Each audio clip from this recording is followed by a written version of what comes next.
हाँ जी। तो त्रिविधकोशीय विमान पढ़ रहे हैं। त्रिविधकोशीय विमान में सबसे पहले आता है अपना त्रिविधकोशीय विभाग। तो अपन कोशी के 3 पार्ट कर देंगे, जिसके लिए बोला है एकमेव एकम अवकाश अंशम मूर्तानाम आहार विकाराणाम एकम द्रव्याणाम एकम द्रवाणाम एकम पुनर्वातपित्त श्लेष्माणाम। एक अवकाश को अपन मूर्त आहार के लिए रखेंगे या मूर्त आहार विकार के लिए, एक को द्रव के लिए रखेंगे और एक को पुनर्वात पित्त कफ के लिए रखेंगे। फिर इसके बाद एक पॉइंट लिखा है, इतनी मात्रा में आहार का सेवन करने वाला व्यक्ति अमात्रा आहार सेवन से होने वाले दुर्गुणों को प्राप्त नहीं होता। एतावतिम ही आहार मात्रा उपयुज्यमानो न अमात्र आहारजम किंचित अशुभम प्राप्नोति। नेक्स्ट आ जाता है अष्टविध आहार विधि विशेष आयतन भी आवश्यक है। तो इसलिए इन्होंने पहला पॉइंट तो इन्होंने त्रिविधकोशीय के विभाग कर दिए। दूसरे में इन्होंने बताया कि केवल विभाग ही नहीं, अष्टविध आहार विधि विशेष आयतन भी आवश्यक होते हैं। तो प्रकृति आदि जो 8 विधि विशेष आयतन होता है उनका भी अलग अलग फल बतलाए जाने के कारण मात्रा पूर्वक आहार सेवन करने से संपूर्ण आहार के उत्तम फलों को प्राप्त नहीं किया जा सकता। मतलब अगर आपने अष्टविध आहार विधि विशेष आयतन को फॉलो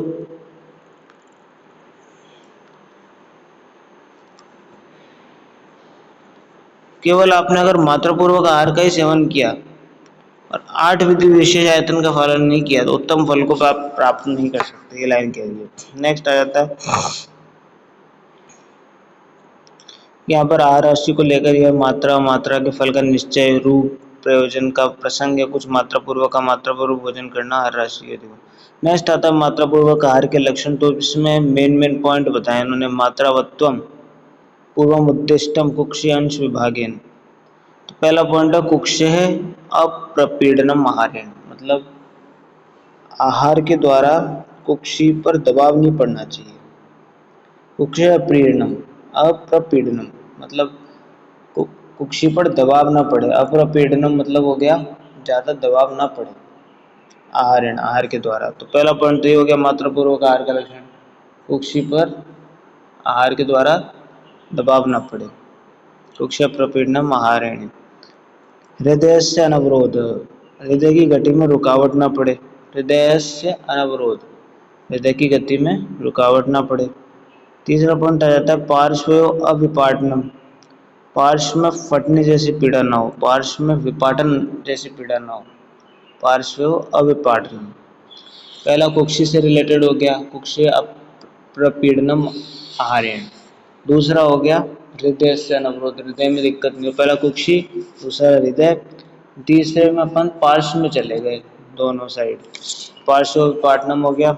और चौथा हो गया अपना जो इम्पोर्टेंट पॉइंट है प्रीणनम इंद्रियाणाम, इंद्रियों का प्रीणन हो, इंद्रियां तृप्त रहें सारी, इंद्रियम प्रीणनम इंद्रियाणाम। नेक्स्ट हो गया बलवर्ण उपचयकरत्वम, बलवर्ण की प्राप्ति। तो ये बेसिक इम्पोर्टेंट है। सुखानुवृत्ति ऐसे होने में तो और भी आगे कहीं है लेकिन ये मेन है। नेक्स्ट आता है ये देखो, इस छोटे पन्ने में यही बता रखा है कि आमाशय का वर्णन मिलेगा इस अध्याय में। और कुक्षी के 3 भाग करेंगे अपन।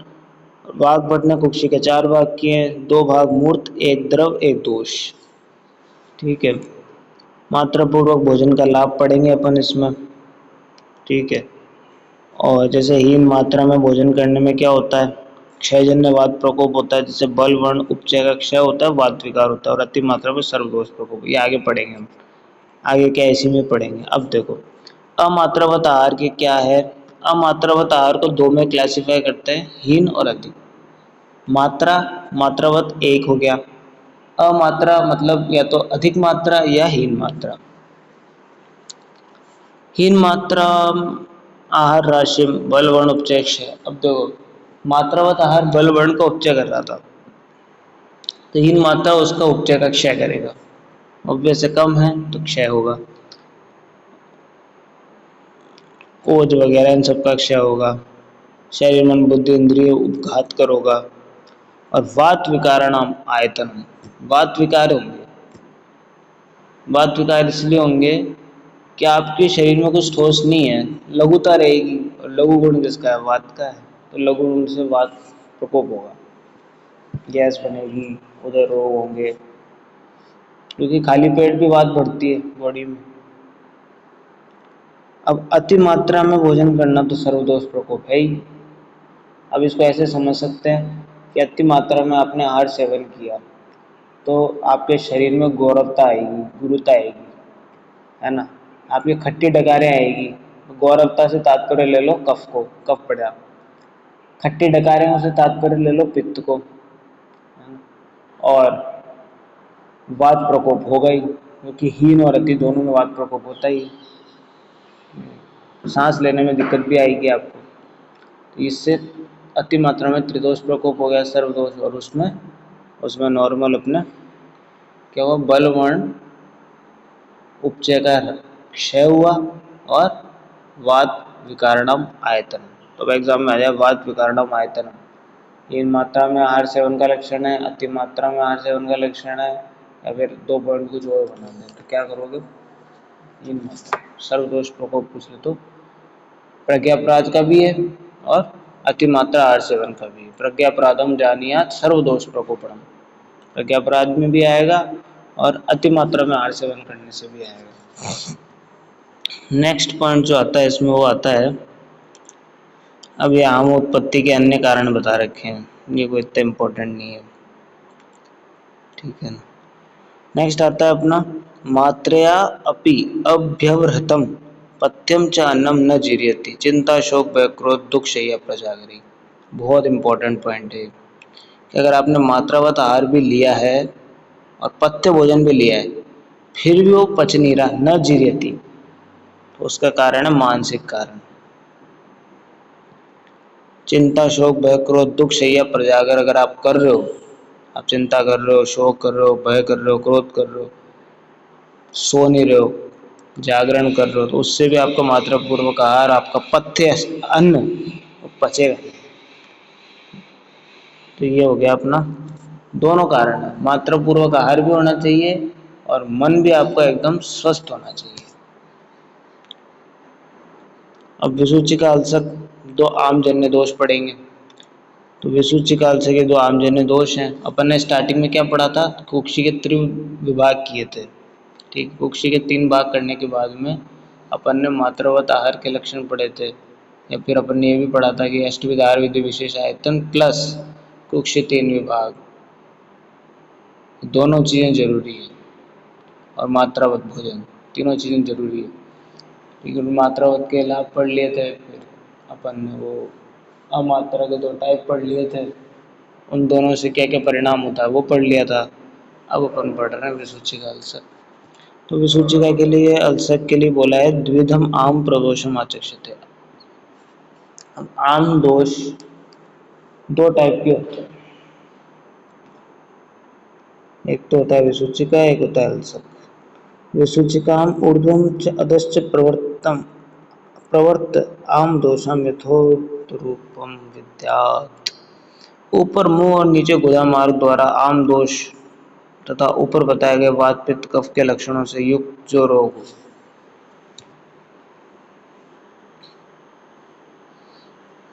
ठीक है।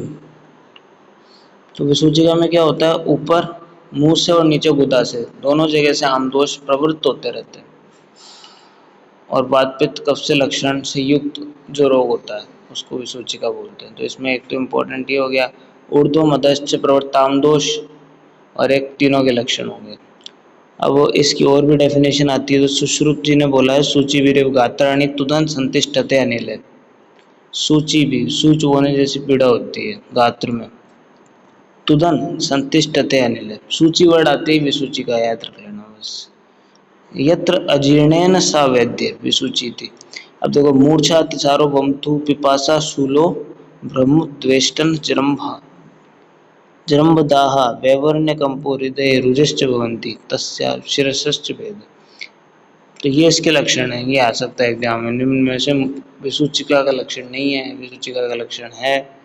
तो देखो पहला लक्षण है मूर्छा, दूसरा लक्षण है अतिसार, ऊर्ध्व अधः से दोषों की प्रवृत्ति हो रही है, ठीक है, आम दोषों की। तो मूर्छा हो गया, अतिसार नीचे हो गया, वमथु, है ना, मुंह ऊपर से पिपासा, शूल, भ्रम, उद्वेष्टन, जृंभा और दाह, ये लक्षण मिलेंगे इसमें। वैवर्ण्य कंपो हृदय रुचिश्च भवन्ति चेतश्च। अल्सक आता है तो अल्सक के लिए इन्होंने बोल दिया दुर्बलस्य अल्पाग्ने बहुश्लेष्मणो। अल्सक के लिए मेन कारण है कि आपकी जो जठराग्नि है वो दुर्बल हो जाएगी, अल्प रहेगी और कफ आपका अधिक होगा। अल्सक को आलस से याद रख लो। आलस में क्या होता है, कफ प्रधान्यता होती है, कफ बढ़ जाता है बॉडी में, तो अलसक बराबर आलस। ठीक है, तो बहुश्लेष्मणो दुर्बलस्य अल्पाग्नि। ठीक, ये किसका लक्षण है, अल्सक का। अब देखो इसमें सब चीजें रुक जाएगी।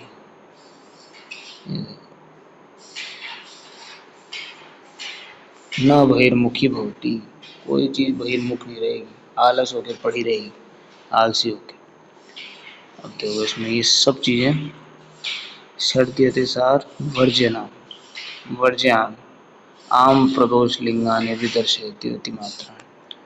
षड्यतिसार आदि सब रुक जाएंगे इसमें, अति मात्रा में प्रलीन हो जाएंगे, अलसत्वात् न बहिर्मुखी भवन्ति। तो ये इसकी एक सिंगल डेफिनेशन है। एक तो दुर्बल से अल्पाग्नि बहुश्लेष्मण, वातमूत्र पुरुष वेग विदारिणम, ये तो इसका निदान हो गया।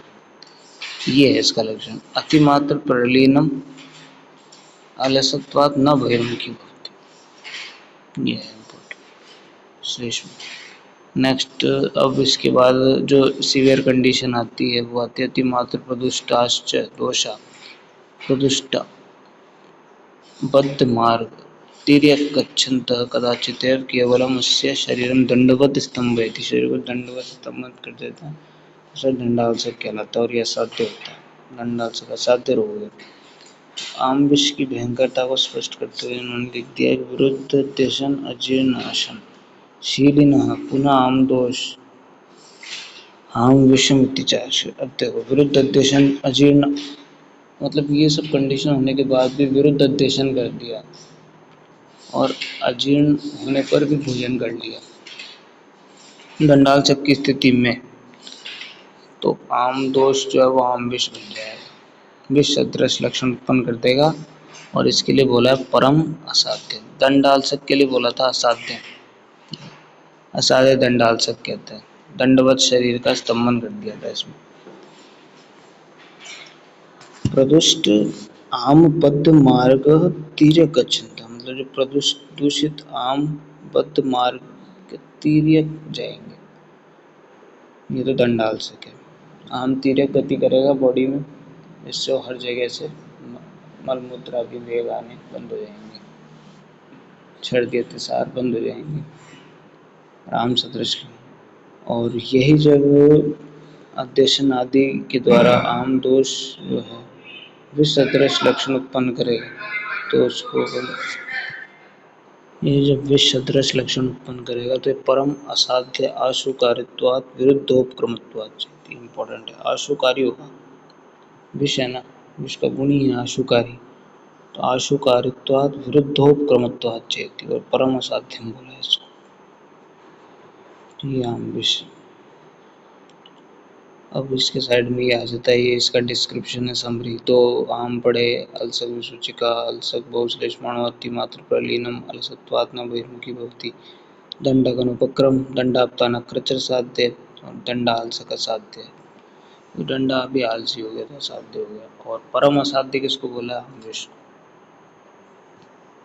परम असाध्य बोला इसको। अब विसूचिका के 3 भेद कर दिए शारंगधर ने। सुश्रुत ने विसूचिका को प्रतिषेध नामक अध्याय में बताया, वाग्भट ने विसूचिका को त्रिदोषज बोल दिया।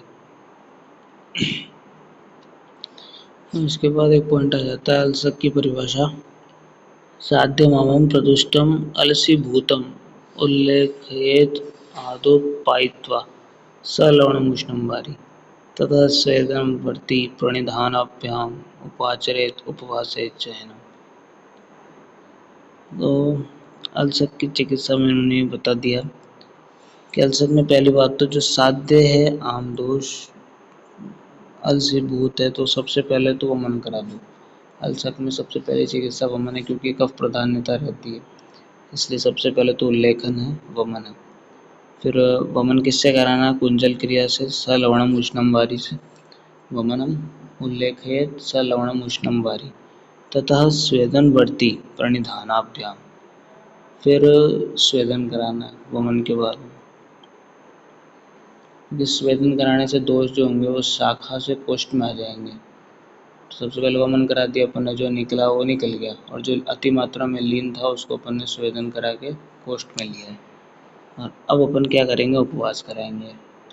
भिड़ते शोधन करा दिया, फिर स्वेदन करा के दोष को कोष्ठ में लिया और फिर उनको सुखा दिया उपवास करके। ये है अल्सक्य चिकित्सा। तो अल्सक्य चिकित्सा में 3 पॉइंट इंपॉर्टेंट है। उल्लेखयेत आदौ सलवणम उष्णम वारी, दूसरा स्वेदनम, तीसरा अपना उपवास। वर्ती, स्वेदन वर्ती प्रणिधानाभ्याम। ठीक है। स्वेदन और गुदा में वर्ती लगाकर मल प्रवृत्त करने के लिए गुदवर्ती ये बताया। तो उल्लेखयेत सलवणम उष्णम और स्वेदन और वर्ती, चौथा उपवास। अतिरिक्त चिकित्सा करेंगे विसूचिका की। विसूचिका की विरुद्धवत। तो विसूचिकायां तु लंघनमेव अग्रे। विसूचिका में सबसे पहले लंघन कराएंगे। ठीक है। सबसे पहले इसमें शमन होगा, उसमें सबसे पहले भिड़ते शोधन कराया, इसमें भिड़ते शमन करवाएंगे। विसूचिकायां तु लंघनमेव अग्रे विरुद्धवचन, लंघन करा के विरेचन व चिकित्सा कर देंगे। नेक्स्ट आमदोष में आहार की व्यवस्था तो इन्होंने बता दिया। आमदोष दुर्बलो ही अग्नि युगपत दोष औषधम आहार जातम च शक्तः पक्तुम। आमदोष में अग्नि दुर्बल रहती है और औषध आहार को इंसान पचाने में समर्थ नहीं होगा, ऐसे कह दिया। ये जाठर अग्नि दुर्बल होती है। नेक्स्ट पॉइंट आ जाता है आमदोष की चिकित्सा। तो आमदोष जानाम पुनर्विकारणाम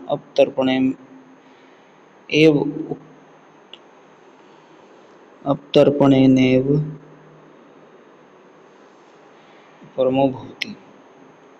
अपतर्पण कराने के बाद भी रोग का संबंध बना रहता है। आमदोष में अगर रोगी के शांति के लिए अपतर्पण करवाया आपने, एंडिंग अपतर्पण पे हुई थी ना उपवास पे, तो आपने अपतर्पण करवाया, फिर भी वो ठीक नहीं हो रहा, तो अब क्या करोगे? हेतु विपरीत चिकित्सा को छोड़कर रोग विपरीत औषध का सेवन करना चाहिए।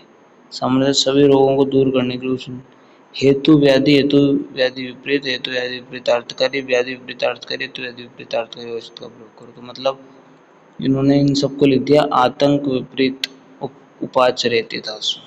आतंक विपरीत चिकित्सा किसकी चिकित्सा के लिए कहा गया?